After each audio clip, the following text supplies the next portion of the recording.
तो बच्चों welcome.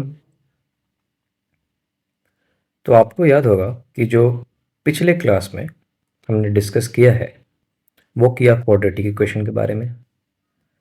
Overall समझ में ये आता है कि जो क्वाड्रेटिक इक्वेशन है a x square plus b x plus c equal to zero, ये एक स्टैंडर्ड फॉर्म है और हमारा मेन एम ये है to find solution, to find solution to the equation. और इसी सॉल्यूशन को रूट्स भी कहते हैं और जो रूट्स आता है उसको अल्फा और बीटा से रिप्रेजेंट करते हैं, नाम दे देते हैं कि अच्छा ये अल्फा है ये बीटा है। ठीक, मतलब एक्स की ही जो जो भी वैल्यू आएगी सॉल्यूशन में, एक को बोल देंगे अल्फा, एक का नाम रख देंगे बीटा। ठीक है, जैसे यूं होता है ना, किसी घर में मान लो बच्चे ने जन्म लिया, तो दो बच्चों ने जन्म लिया, दोनों बच्चों का नाम रख दिया, एक का नाम रखा अल्फा, एक का नाम रखा बीटा। वैसे ही जन्म लेने का मतलब ये है कि एक्स की वैल्यू फाइंड आउट करना।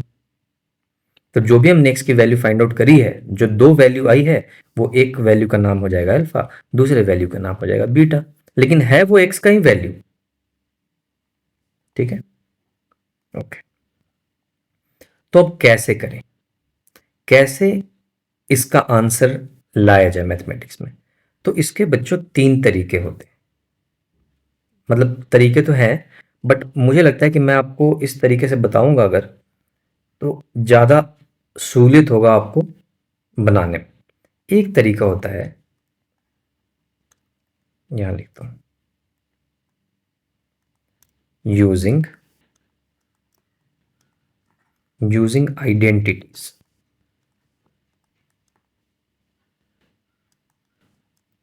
या आइडेंटिटीज को ही फॉर्मूला भी बोलते हैं, है ना। तो क्या क्या आइडेंटिटीज है? ए प्लस बी, या ऐसा करो, ए स्क्वायर कहीं लिखा हुआ है, प्लस बी स्क्वायर लिखा हुआ है, प्लस टू ए बी है, तो इसका आंसर होता है ए प्लस बी का होल स्क्वायर। और क्या क्या आइडेंटिटीज?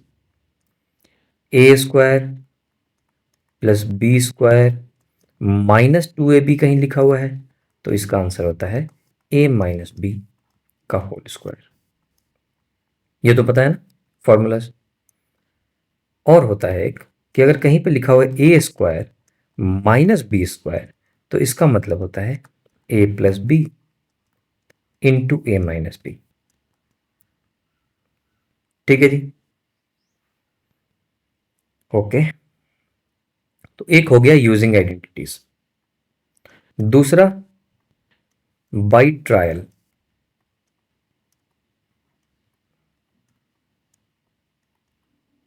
तो इसके बारे में भी मैं आपको बताऊंगा।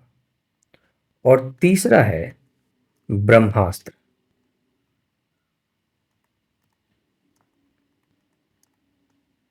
और आपको याद होगा मैंने पॉलिनोमियल्स में भी बोला था ब्रह्मास्त्र ये है। ब्रह्मास्त्र कहता है कि कुछ दिमाग नहीं लगाने की जरूरत।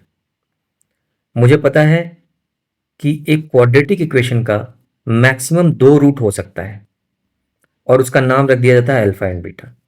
तो ब्रह्मास्त्र कहता है कि तुम चुपचाप अल्फा निकाल लो एक फॉर्मूले से।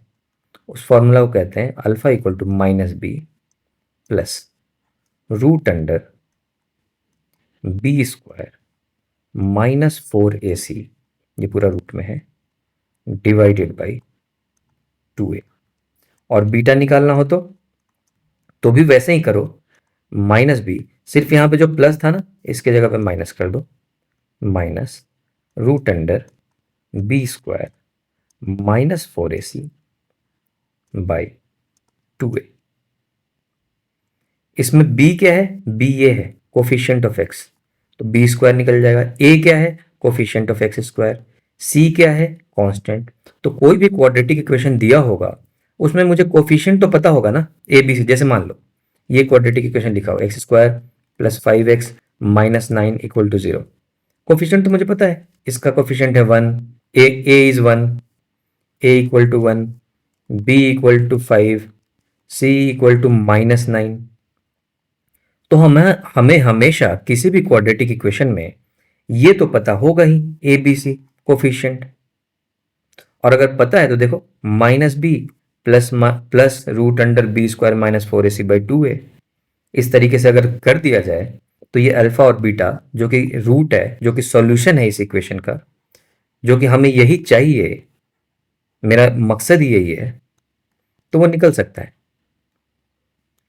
अब तुम पूछोगे ये फॉर्मूला कहाँ से आया, ये सब कुछ बात करेंगे। फॉर्मूला कहाँ से आया ये तो मैं नहीं बता पाऊंगा, बट बहुत सारी बातें करेंगे हम इसमें।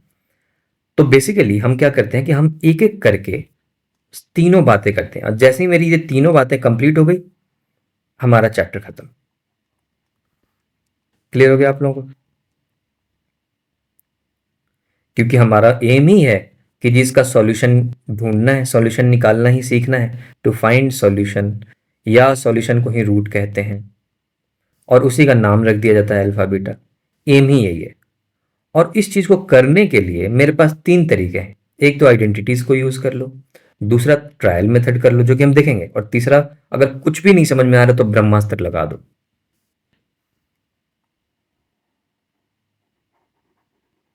ठीक। तो जैसे अब इन तीनों मेथड को सीखने के लिए हमें एग्जाम्पल से करना पड़ेगा। जैसे कभी क्वेश्चन ऐसा दिया हुआ, x² + 4x + 4 = 0। तो बच्चों जब भी मुझे रूट निकालना होता है ना, या मुझे इसका सॉल्यूशन चाहिए, तो सबसे पहला जो तरीका है, जो सबसे पहला काम हम करते हैं, जो दिमाग में हमारे बात आता है, वो ये कि किसी भी तरीके से करके इसको फैक्टराइज कर दिया जाए, किसी भी तरीके से।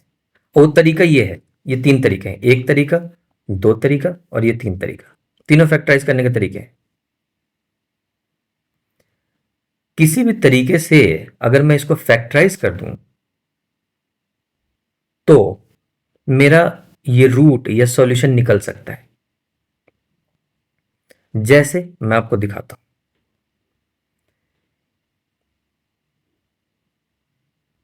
ये x² + 4x + 4, अगर मैं इसको ऐसे लिख दूं, मान लो मैंने इसको फैक्टराइज कर दिया। पहले ये एग्जांपल लेता हूं, x² + 5x + 6। करना क्या, हमें इसका सॉल्यूशन चाहिए। हमें अगर इसका सॉल्यूशन चाहिए, मैंने उसको क्यों मिटाया सब बताऊंगा।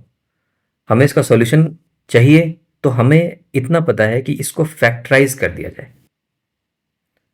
फैक्टराइज करने का क्या फायदा होता है, क्यों उससे सॉल्यूशन निकल सकता है, वो मैं आपको बता रहा हूं। मान लो मैंने इसको फैक्टराइज कर दिया, x + 2 × x + 3, किसी भी तरीके से कर दिया। और वो तरीका क्या है, ये पहला तरीका, दूसरा तरीका, तीसरा तरीका, मान लो मैंने यूज करके और मैंने फैक्टराइज कर दिया और ये लेके आ गया आंसर, इतना = 0। अच्छा, फैक्टराइज करने का मतलब ये होता है कि ये यही है, ये वाली चीज और ये वाली चीज, इन दोनों में कोई डिफरेंस नहीं है। ये x + 2 इंटू, फैक्टराइज मतलब उसको इंटू के मल्टीप्लीकेशन के फॉर्म में लाते हैं। ये देखो इसमें लिखा होता है ना, x² + 5x + 6, ये एडिशन के फॉर्म में था, सारी चीजें प्लस में थी। अब इसी चीज को मैं ऐसे लिख दिया, x + 2 इंटू, x + 2 पूरे एक डब्बे में बंद है, देखो ये एक पूरा का पूरा अपने आप में एक चीज है x + 2, और इस पूरे को मल्टीप्लाई किया जा रहा है x + 3 से। तो कहने का मतलब है कि x² + 5x + 6 को मैंने फैक्टराइज कर दिया। ये मैंने कैसे किया अभी मैं बताऊंगा, लेकिन पहले मैं ये बताना चाह रहा हूं कि अगर फैक्टराइज हो जाए तो क्या फायदा है, कैसे इसका आंसर निकल जाता है। तो थोड़ी देर के लिए मेरी बात मान लो कि जी मैंने इसी को फैक्टराइज करके ऐसे ला दिया, और इस बात का मैं यकीन दिलाना चाहता हूं कि ये और ये, इन दोनों में कोई डिफरेंस नहीं है बच्चों। कैसे, देख लो, x + 2 × x + 3, इसको मल्टीप्लाई करो, x × x कितना हो गया, x², फिर x × 3 + 3x, 2 × x + 2x, + 2 × 3 6 equal to 0। क्या हो गया? X square plus 3x plus 2x 5x plus 6 equal to 0। देखो वही चीज तो आ गया, x square plus 5x plus 6 equal to 0।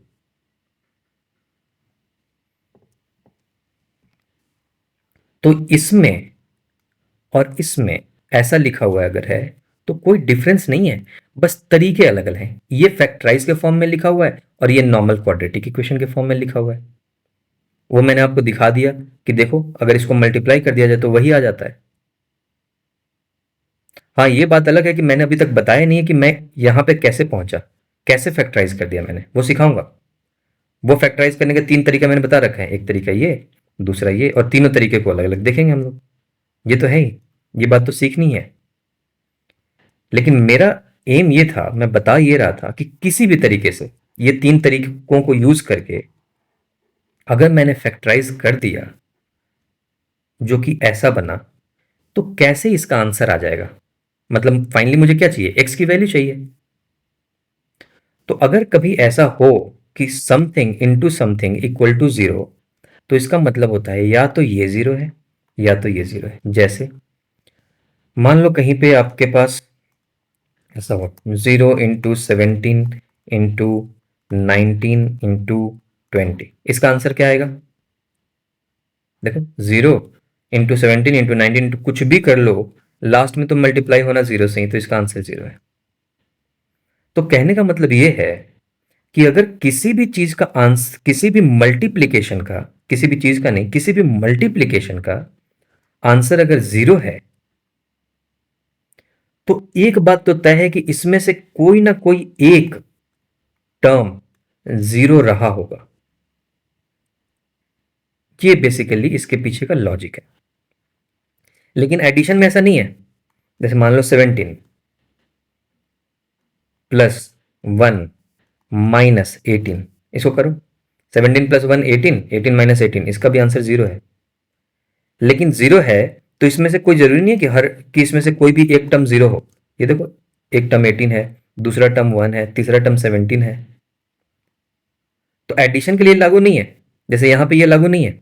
यहां पे हम ये नहीं बोल सकते कि ये एक 0 हो सकता है, ये भी एक 0 हो सकता है, ये भी एक 0 हो सकता है, नहीं, कोई जरूरी नहीं है। लेकिन हाँ, कोई भी चीज अगर मल्टीप्लीकेशन में इक्वल टू 0 है, तो एक बात तो गारंटी है कि उसमें से कोई ना कोई एक छुपा हुआ बंदा है जो कि 0 है। देखो जैसे ये मान लो यहां पे भी हो सकता है कि ऐसे होता 15,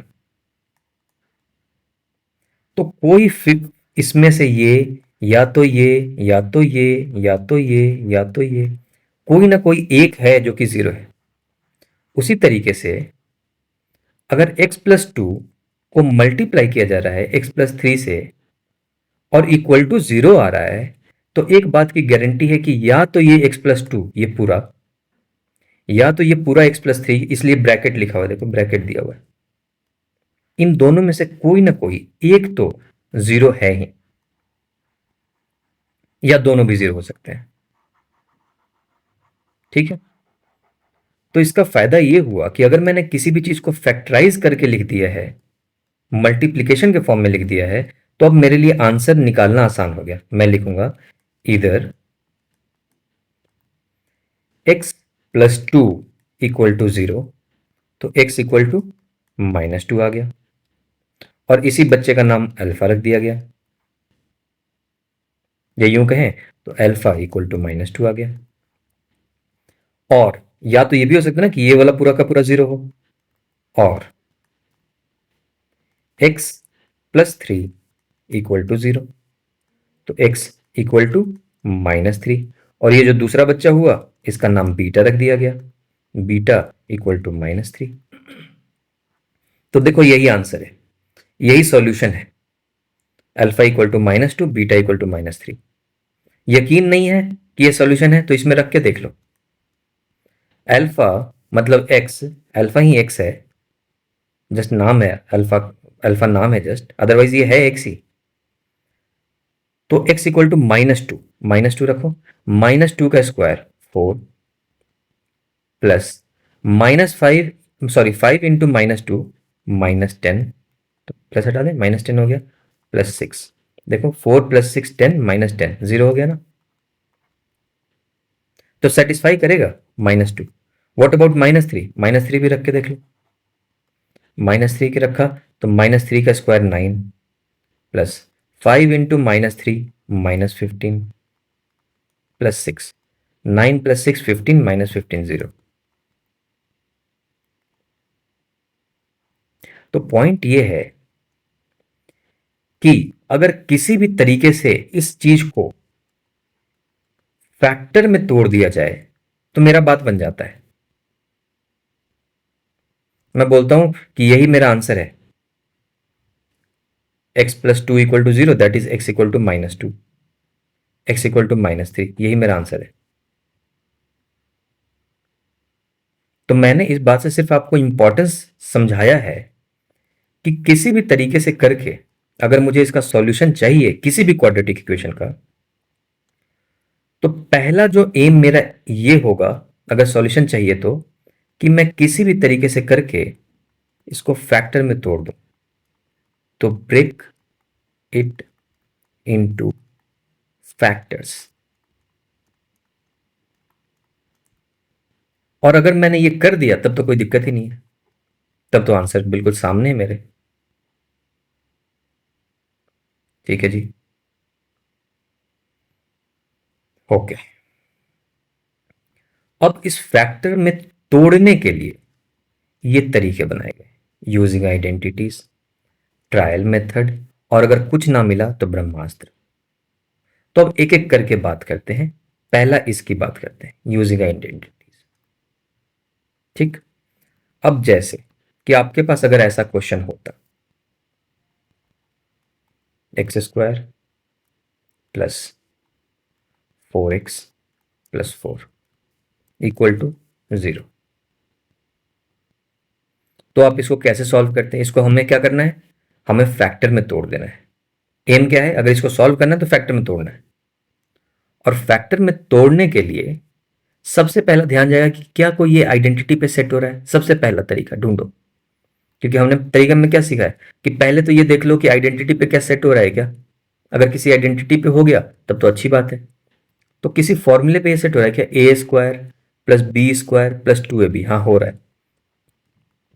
x², 4 को हम लिख सकते हैं 2² प्लस 4x को लिख सकते हैं 2 इंटू ए की जगह पे क्या है x, इंटू बी की जगह पे है 2। अच्छा, कहीं डॉट लिखा हो ना, मतलब मल्टीप्लीकेशन है, ठीक है, इक्वल टू 0। देखो तो कुछ चेंज हुआ, x² था, ये 2² मतलब 4, एंड 2 इंटू एक्स इंटू 2 कितना, 4x। देखो 4x ही तो है यहाँ पे।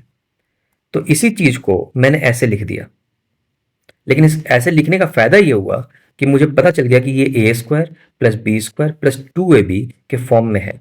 तो इसका सॉल्यूशन होता है a प्लस बी, मतलब a की जगह पे x है, b की जगह पे 2 है, तो a प्लस बी का होल स्क्वायर। इसी चीज को मैं लिख सकता हूं a प्लस बी का होल स्क्वायर और इक्वल टू 0। अब जैसे ही मैंने ऐसे कर दिया, मेरा आंसर सामने है मेरे। x प्लस 2 के होल स्क्वायर को तुम लिख सकते हो x plus 2 into x plus 2 equal to 0। अब इससे फिर वही आंसर, यहां से क्या निकलेगा, इधर x प्लस 2 इक्वल टू 0, तो x इक्वल टू -2। यहां से भी वही निकलेगा, x इक्वल टू -2। तो इसमें मैं कह सकता हूं कि अगर मैं इसको अल्फा बोलूं, इसको मैं बीटा नाम दूं, तो देख रहा हूं कि दोनों तो बराबर ही हैं, दोनों एक ही हैं, मतलब ये बिल्कुल ट्विंस हैं। तो मैं बोलूंगा अल्फा और बीटा दोनों बराबर हैं, और इसका है -2। तो कायदे से ये कितना रूट है, एक ही रूट निकला, -2। इसका सिर्फ और सिर्फ एक ही सॉल्यूशन आया, -2। और तुम चाहो तो इसमें रख के देख लो, इस इक्वेशन नंबर 1 में रख के देख लो, -2 सेटिस्फाई करेगा। तो कोई भी क्वाड्रेटिक इक्वेशन को सॉल्व करने के लिए सबसे पहले दिमाग लगाओ, क्या ये किसी आइडेंटिटी पे सेट हो रहा है। और 3 आइडेंटिटी मैंने लिख दी है, ए प्लस बी का होल स्क्वायर पे, या तो ए माइनस बी के होल स्क्वायर पे, या तो a² माइनस b²। ऐसा हो रहा है क्या? अगर ऐसा हो रहा है तो सिंपल तरीका है, पहले तो फॉर्मूले से फॉर्मूला यूज कर लो। जैसे अगर ऐसा क्वेश्चन होता तो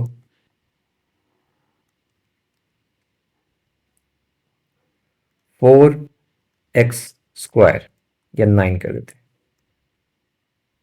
9x² प्लस 4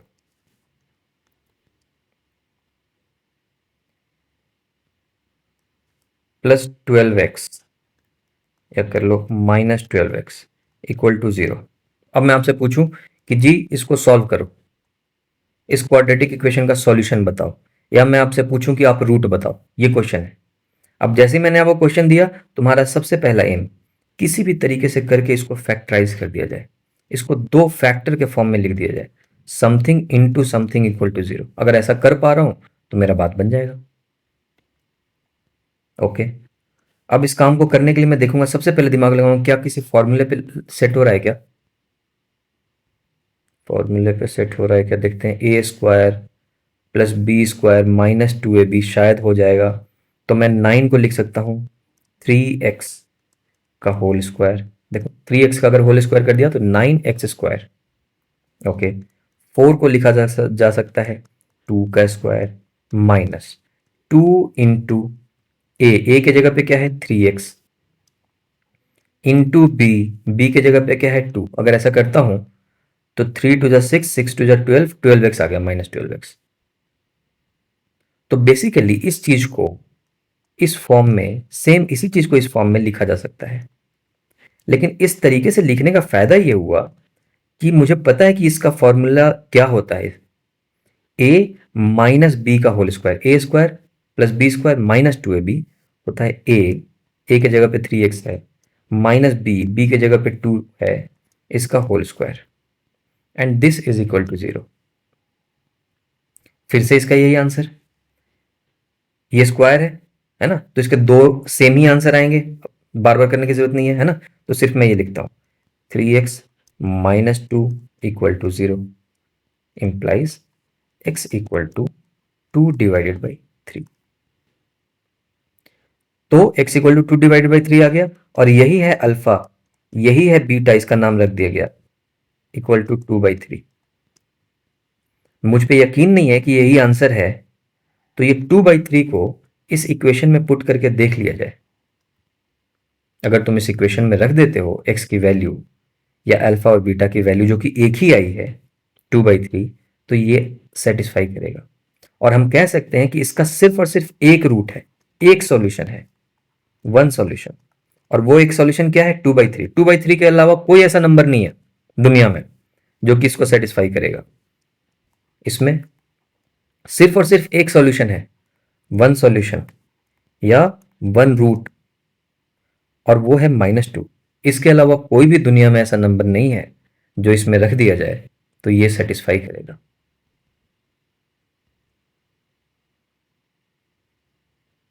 ठीक है जी। उसी तरीके से कोई ऐसा होता तो x² -4 इक्वल टू 0। क्या ये क्वाड्रेटिक इक्वेशन है? बिल्कुल है। इसमें b के जगह पे 0 है, हम कह रहे थे ना x² plus bx plus c equal to 0, तो b के जगह पे 0 है, इसलिए x वाला टर्म नहीं है, ऐसा है, बट है तो क्वाड्रेटिक। तो इसको भी लिख सकते हैं factorise, a² minus b², a plus b into a minus b equal to 0। यहां से आंसर आ गया 2 एंड -2। ठीक है। सो कहीं पे भी हमें क्वाड्रेटिक इक्वेशन मिले तो हमारा सबसे पहला एम ये होता है कि क्या इन तीनों आइडेंटिटी पे किसी पे वो सेट हो रहा है क्या। अगर नहीं होता है तब हम दूसरे स्टेप पे जाएंगे, दूसरे तरीके पे, कि क्या ट्रायल से कर सकते हो। अब मैं बताऊंगा आपको ट्रायल। जैसे ये तो आपका आइडेंटिटी पे सेट हो गया, ये भी आपका सेट हो गया, लेकिन कोई ऐसा क्वेश्चन होता तो जो हमने स्टार्टिंग में किया था, ये वाला x² प्लस 5x प्लस 6, यही लिख रहा हूं, ठीक है, x² plus 5x plus 6 equal to 0। अब देखो a² plus b² plus 2ab, नहीं उस पर तो कुछ सेट ही नहीं हो रहा, उस पर तो बात ही नहीं बन रही, कोई फॉर्मूले पे ही नहीं आ रहा। a² plus b² minus 2ab, नहीं उस पर भी नहीं हो रहा। a² माइनस b² ना, उस पर भी नहीं हो रहा। अब क्या करें? तो अब जो मेथड है उसका नाम है ट्रायल। अगर उससे भी बात ना बना तो अब मैं ट्रायल मेथड से इसको सॉल्व कर दूंगा, अब बताऊंगा ट्रायल मेथड क्या होता है। और अगर उससे भी बात ना बनना ट्रायल मेथड से भी, तो हम अगले वाले पे जाएंगे। तो ट्रायल मेथड ये कहता है बच्चों कि ऐसा नंबर ढूंढो जिसका प्रोडक्ट 6 हो। तो ऐसा कौन कौन सा नंबर है? देखो, 2 into 3 अगर किया तो 6 मिल जाता है, या 1 into 6 कर दिया तो 6 मिल जाता है। तो दो ऐसे नंबर ढूंढो। तो दो नंबर क्या हो गए? एक तो 2 और एक 3, या तो दूसरा 1 या और 6। तो प्रोडक्ट तो 6 हो, लेकिन इसका जो एडिशन सब्सट्रैक्शन करके मुझे 5 मिल जाए। तो देखो, 3 और 2 को ऐड कर दिया जाए तो 5 मिल जाता है। तो मैं ये वाला नंबर लूंगा, 2 और 3। इसको 1 और 6 को नहीं लूंगा। अच्छा, 1 और 6 भी 5 होता है। ये भी सही है। तो 1 और 6 भी ले सकते हैं, क्योंकि 6 में से 1 घटा दिया तो 5 आएगा। तो ये दोनों नंबर लेकर के हम ट्राई कर सकते हैं। तो जैसे पहला वाला ट्राई करता हूं, x² प्लस, मुझे किसी भी तरीके से 5x बनाना है 2 और 3 को मिला के। तो मैं कैसे करूंगा?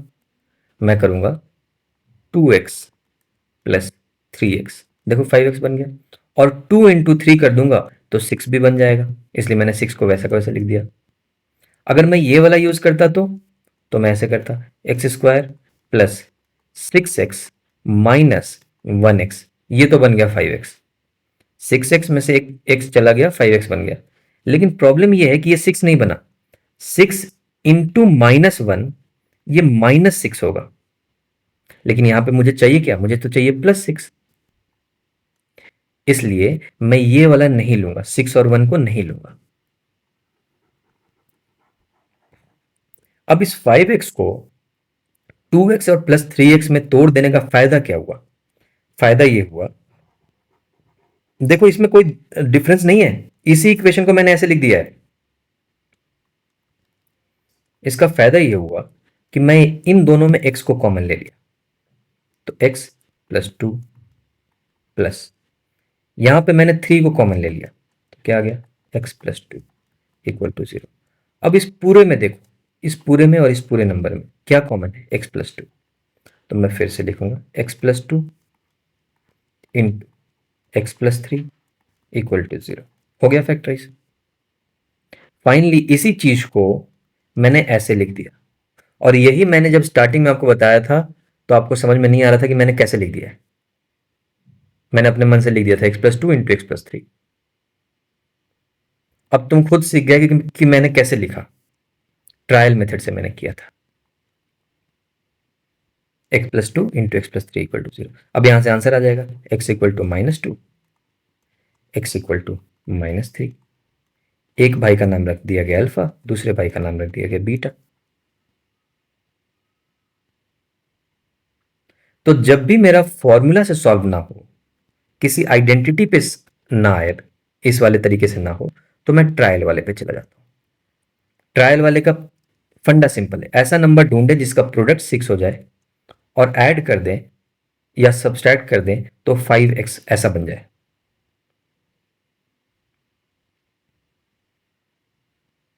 ठीक है।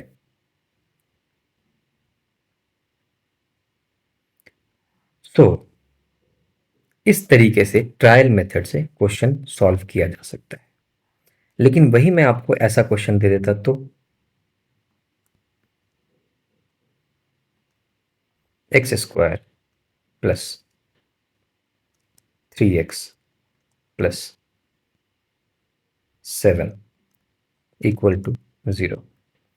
तो सबसे पहले मैंने आपसे पूछा कि इसको सॉल्व करो, तो पहला दिमाग क्या चलेगा?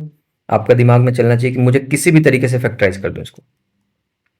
फैक्टराइज करने के लिए सबसे पहले देखो किसी फॉर्मूले पे आ रहा है क्या? a² + b² +2ab नहीं हो रहा, a² + b² -2ab पे भी नहीं हो रहा, a² - b² ना, उस पर भी नहीं हो रहा। तो चलो कुछ ट्राई करते हैं। ट्रायल में ऐसा नंबर ढूंढो जिसका प्रोडक्ट 7 हो। तो 7 into 1 करूंगा तो 7 होगा, और कोई ऐसा नंबर है नहीं। लेकिन 7 में से एक घटा देता हूं तो 6 होता है, 7 में एक जोड़ देता हूं तो 8 होता है। 3 तो आ ही नहीं रहा यार किसी भी शर्त में। तो अब ये ट्रायल मेथड से भी सॉल्व नहीं होगा, ये बताना चाह रहा हूं मैं। और जब ऐसे भी सॉल्व ना हो तो अपना ये उठा लेंगे। और इससे दुनिया का ऐसा कोई भी क्वाड्रेटिक इक्वेशन नहीं है जो तुम्हारे ब्रह्मास्त्र से सॉल्व नहीं होगा, क्योंकि इसमें कुछ चाहिए ही नहीं, इसमें तो सिर्फ सीधा का सीधा आंसर आता है। Alpha equal to minus b plus minus root t by two है, बीटा भी आंसर आ जाता है सीधा, कुछ करने की जरूरत ही नहीं पड़ती। ठीक, तो सिर्फ मैं आपको यहां पे ऐसे लिख करके छोड़ देता हूं इसको, ताकि आपको समझ में आए कि ब्रह्मास्त्र का इंपॉर्टेंस क्या है। हो सकता है कि कोई क्वेश्चन ऐसे बन जाए आसानी से, फॉर्मूला पे सेट हो जाए तो बना दूंगा, ऐसे बन रहा है तो ये आसानी से बना दूंगा, अगर ट्रायल मेथड से बन रहा है तो भी बना दूंगा आसानी से। लेकिन अगर किसी तरीके से फेल हो गया, मैं नहीं हो पा रहा है, तो मैं अपने ब्रह्मास्त्र को यूज कर लूंगा।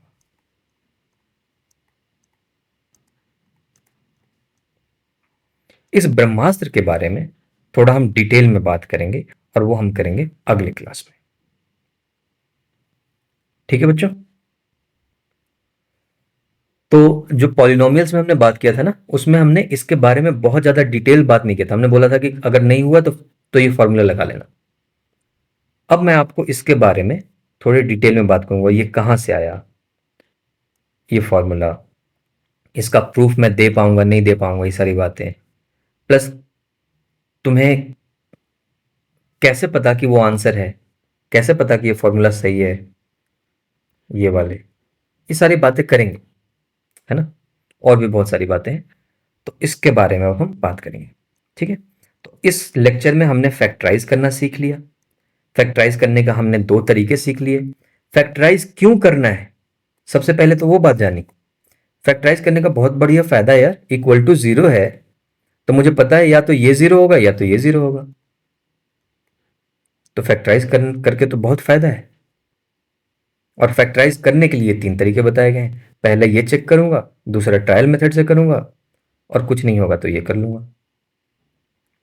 ठीक है जी, so with this I stop this lecture here, and आपको अगले क्लास में इसके बारे में आपको बहुत सारी बातें बताऊंगा। ओके बच्चों, फिर मिलते हैं आपसे अगली क्लास में। बाय।